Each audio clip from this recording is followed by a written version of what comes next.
everyone, so how to create extended play on SoundCloud. So in case you don't know,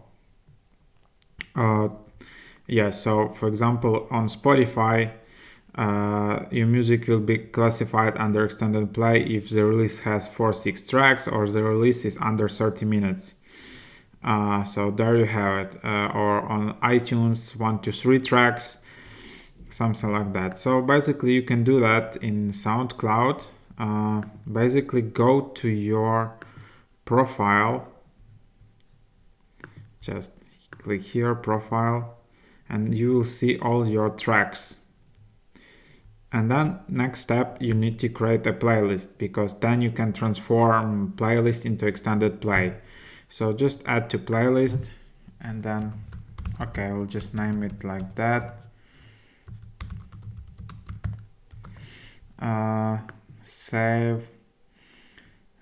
I added this one, and then okay, let's add another track to this one.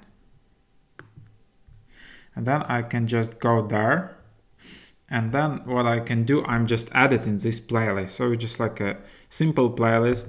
I just click edit, and then playlist type, I can just change it to EP. And then the required field here is just to add a release date.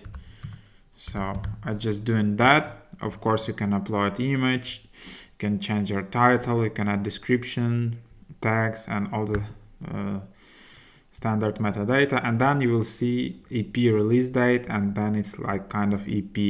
And when I go to my profile, it will be, yeah, okay, I just created some tracks.